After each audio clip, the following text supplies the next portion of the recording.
Well, good morning and welcome to another vlog. And we're at Sorby Bridge on the Calder and Hebble canal, and the hope is today to get to Brighouse. We're off down the Calder and Hebble, and we've met up again with old lock buddies that we shared locks with in Middlewich, and it's Nigel and Peter on Priceless. So we'll be meeting them and going in the locks with them, or at least helping each other through the locks. This will be all new to us because we'll have to be using the Calder and Hebble spike. These houses weren't marked on our map, which was from 2022, so pretty new. Nice though. This towpath is part of the Calder Hebble Greenway. It's very lovely.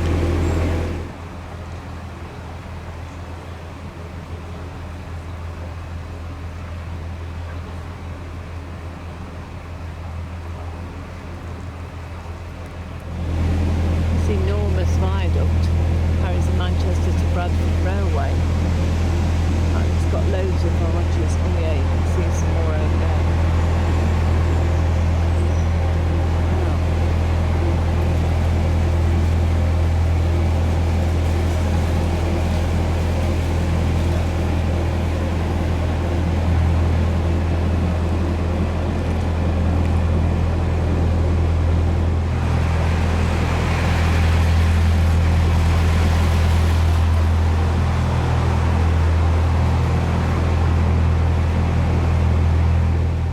Here we have the first lock with its quaint paddle gear, for which I will need my newly acquired Calder and Hebble handspike.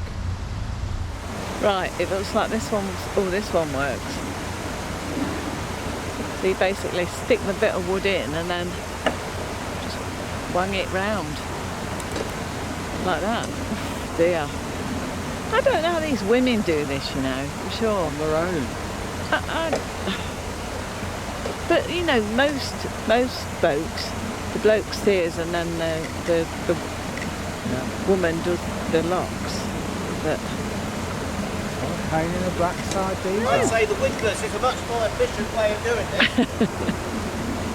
paddles and 2 gate paddles, but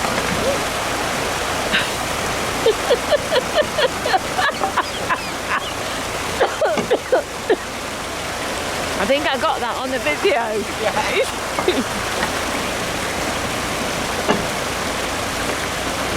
Take the strain, flick that back, and let go. And let go. Yeah. And sometimes it needs a bit of encouragement. That one's gone. Try that one.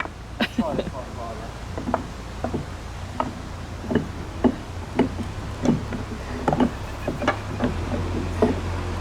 think that's fully down now. Yay! So this end is. Do I get ready to empty it that side? Because Right. That's his. He's getting more gear, which is probably what you should do. yeah. And now it's under there, you see. These are very short locks. We only just fit in at 57 feet. The danger is that the back of the boat will get caught on something called the sill, which is the bottom of the canal effectively, from the bit we're going down from. There's the sill emerging, and we're clear of it. I'll probably get my feet wet.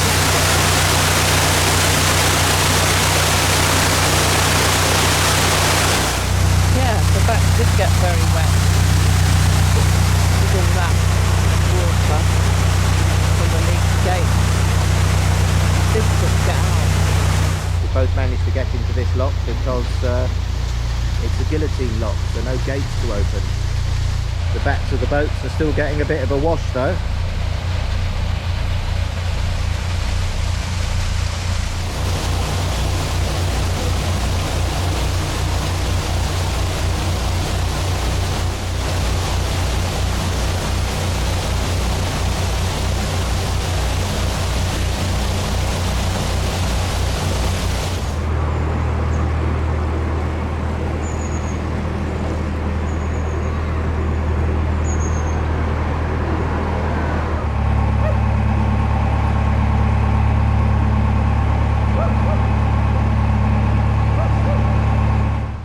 we come.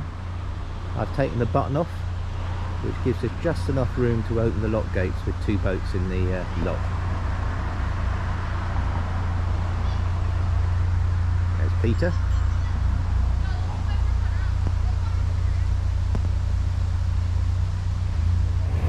Well, the locks are a nightmare. Very short and leaky, but the bits between the locks are lovely.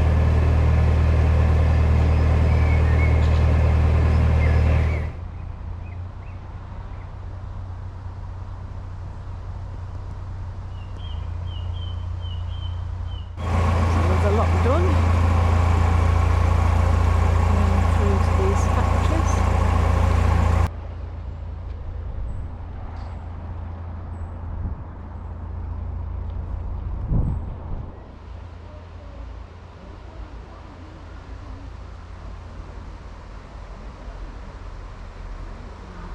There's the canal and the river running alongside each other. Thanks to a helpful boater moored on the lock landing, I'm going to have to walk after the boat to try and find somewhere to get on or moor. Not something that Judith is very happy with. But beautiful. Very We're nice. hoping to do, that's why we're watching you. Yeah. Could that be England's biggest climbing tower? Certainly very big. Big bit of plastic on the propeller. I wonder it wasn't sounding very happy. Well, we did get moored at Brig House. This is the last mooring before the river. And Nigel and Peter very kindly said that we could raft up with them on their boat. So I think we'll stay here for the night. That's enough lock drama for one day. Let's go to the pub. Well, good morning from a murky Brig House. It is set to brighten up, so I think we are going to press on with a destination in mind of Murfield, which means going down some sections of the river. So that will be different. Let's get going. You don't see too many of those when you're standing filling up a lock.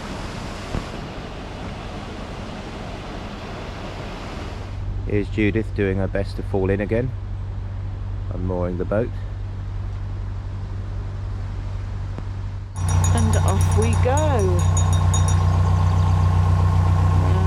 We're in Brig House, bottom lock, and then after this we're going on to the river. And now we're on the River Calder for a bit.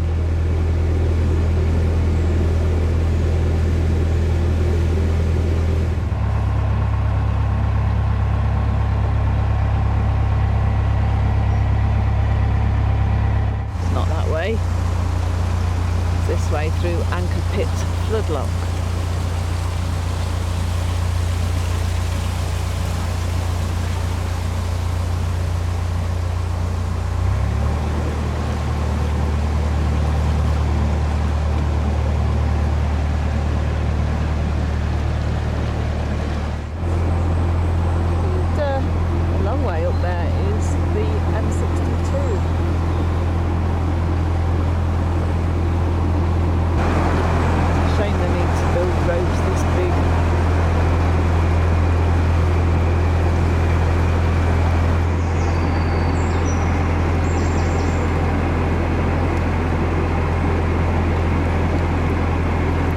Here comes Judith into Kirklees Top Lock. This is now the Kirklees Cut. Before we get onto another bit of river. We've come into this lock, Kirklees Top Lock, and it's normal length, so we're going to wait for Priceless, and then it'll save, you know, save water and save time. And here comes Nigel and Peter joining us in the lock.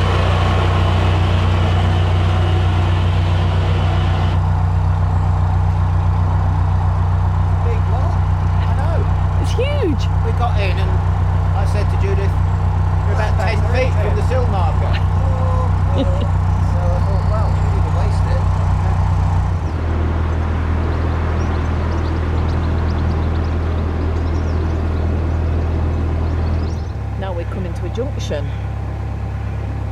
So right, well straight on, is the Huddersfield Canal. We're not going that way. We don't want to do the tunnel, Stanage Tunnel. So we're going left towards Wakefield.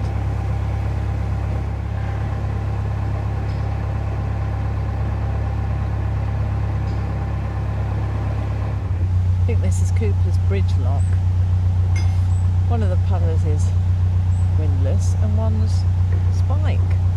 Don't see the sense in it, but there you go. Some little friends. And we're in this lock. Back onto the river as the rain really starts coming down. It does give it a kind of mystical air in this murky light, I suppose. But I think it would look nicer with blue sky and sunshine. Oh well, you can't book the weather. That railway bridge carries the... What is it, Judith? What's that railway bridge? Leeds to Manchester Railway. Fairly majestic.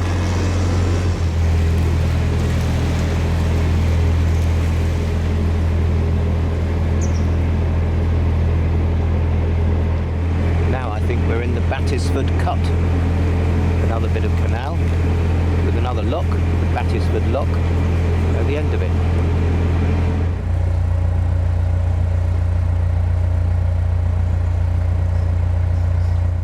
Battisford Lock, near the South Pennine Boat Club, which looks a nice neat sort of set of moorings with its own dry dock, waiting for Priceless. Because again, this lock's uncharacteristically big, and I think we'll get both of us in. Handful of KP nuts keeps you going. Judith had a Mars bar. Half a Mars bar. Half a Mars bar.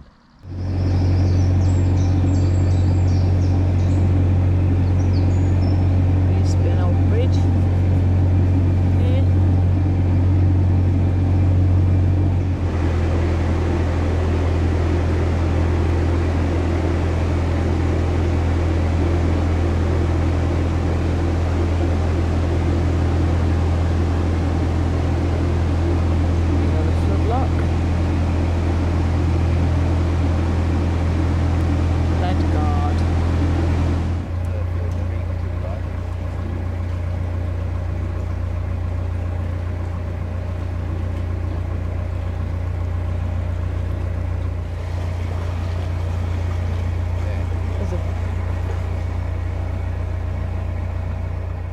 And here we are in Mirfield.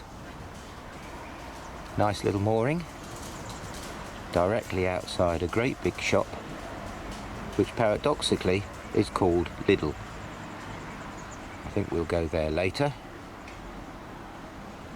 And Nigel and Peter from Priceless have invited us to dinner. So that's something we're really looking forward to. So I think we'll stay here and hopefully move on tomorrow. See you later.